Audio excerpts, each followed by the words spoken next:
नमस्कार मित्रों। आज चिंतन में मानवता के प्रति प्रेम प्रेम की पवित्र भावना मनुष्य की आत्मा में अक्षय शांति भर देती है।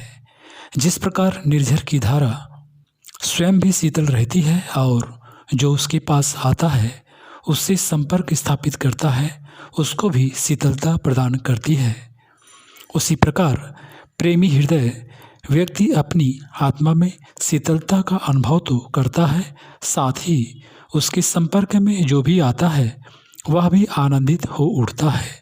संत और महात्मा लोग प्रेम के अक्षय भंडार होते हैं। उनके जीवन में स्थायी शांति का निवास रहता है। कोई भी अभाव, कोई भी आपत्ति उनकी मन शांति को प्रभावित नहीं कर पाती। बहुत बार ऐसा संयोग भी आता है कि दुष्ट लोग उन्हें अकारण ही सताया करते हैं, पर हृदय में प्रेम का निवास रहने से वे उनकी दुष्टता को वैसे ही सहन कर लेते हैं जिस प्रकार पिता अपने बच्चे का उपद्रव सहन कर लेता है। इतना ही क्यों, वे उल्टे उसे आशीर्वाद देते हैं, उसकी सद्बुद्धि के लिए परमात्मा से प्रार्थना करते हैं। महात्मा ईसा प्रेम के भंडार थे। वे सारे मनुष्यों को अपने अंतरात्मा की गहराई से प्रेम करते थे। महात्मा ईसा पर कदाचित संसार में सबसे अधिक अत्याचार किया गया, तथापि उनके मन में प्रतिकार की भावना नहीं आई। महात्मा ईसा ने जिस मनुष्य की जाति का हित चाहा, जिसकी भलाई के लिए अपना संपूर्ण जीवन लगा दिया, उन्हीं मनुष्यों ने उन्हें क्रूस पर ठोक दिया। उनको विविध प्रकार से शारीरिक यंत्रणाएं दी, उन्हें कोड़ों से मारा, पत्थरों की वर्षा की, पर प्रेम की देवता महात्मा ईसा ने किसी पर क्रोध तक नहीं किया। प्रेम के प्रसाद से उनके हृदय को प्राप्त हुई शीतलता जरा भी नष्ट न हुई। लोग उन्हें क्रूस पर टांग कर कीले ठोक रहे थे और वे रो रो कर परमात्मा से प्रार्थना कर रहे थे, हे परमपिता, तो इन अबोधों पर क्रोध न करना, इनको क्षमा कर देना, क्योंकि यह नहीं जानते कि ये क्या कर रहे हैं। महात्मा महावीर को लोगों ने पागल कहा, उन्हें पत्थरों से मारा, उनके कपड़े फाड़ डाले, गांव में ठहरने नहीं दिया, उनके पीछे कुत्ते दौड़ाए और जो भी यातना बन पड़ी दी, पर महात्मा महावीर उस सारे अत्याचार को समान भाव से सहन करते रहे। उन्होंने न तो किसी पर क्रोध किया और न किसी से प्रतिकार किया, बल्कि वे भी सच्चे हृदय से मनुष्य जाति का हित चाहते और करते रहे। इस प्रकार की सहनशीलता और क्षमा का भाव उस प्रेम का ही प्रसाद था जो उनके हृदय में निवास कर रहा था। संसार से त्रस्त और दुखों से आक्रांत मनुष्य जब कहीं भी शांति नहीं पाता तो किसी महात्मा अथवा संत की शरण में जाता है। उनके पास जाते ही उसका सारा शोक संताप नष्ट हो जाता है, उसका जलता हुआ हृदय शीतल हो उठता है। ऐसा इसलिए होता है कि महात्माओं के हृदय में प्रेम का निवास होता है, जिसके आधार पर वे संत्रस्त प्राणी को सच्ची सहानुभूति और सच्ची संवेदना दे पाते हैं। सहानुभूति तथा संवेदना ऐसी समझनी माना गया है जो किसी भी प्रकार से दुखी मनुष्य को आश्वस्त कर देती है। प्रेम एक दिव्य अमृत है जिसका आदान प्रदान मनुष्य को देवता के समान बना देता है।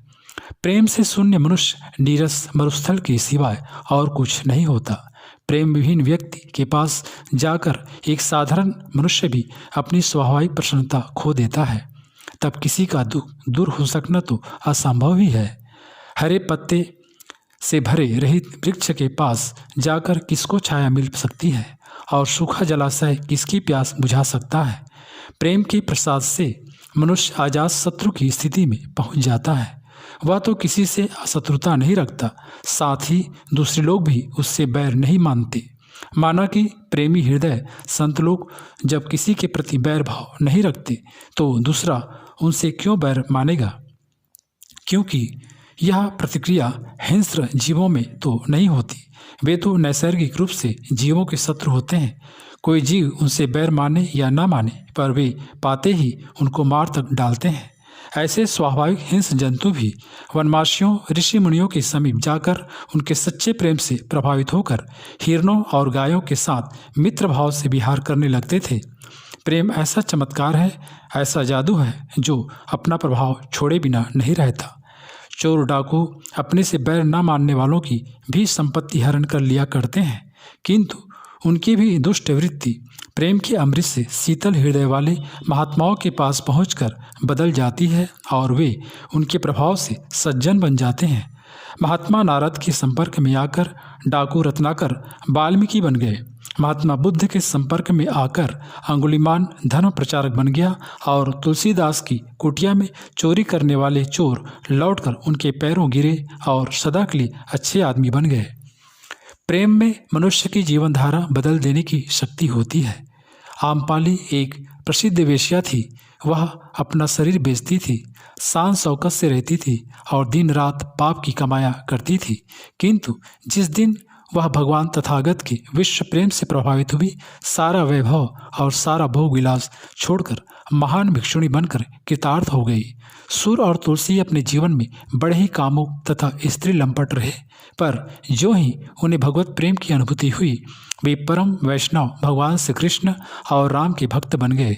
सम्राट अशोक की जीवन गाथा का प्रारंभिक भाग अत्याचारी के रूप में अंकित है, पर जब उसे कलिंग के युद्ध में विनाश की विभीषिका की प्रतिक्रिया से मानवता के प्रति प्रेम की अनुभूति हुई, वह महान अशोक के नाम से प्रसिद्ध हुआ।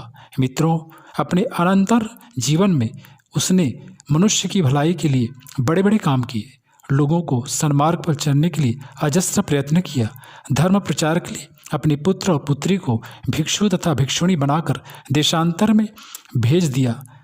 प्रेम परमात्मा का सबसे श्रेष्ठ और सबसे पवित्र प्रसाद है। अपने अंतर में इसका विकास करना अपनी आत्मा के लिए कल्याण का पथ प्रशस्त करना है।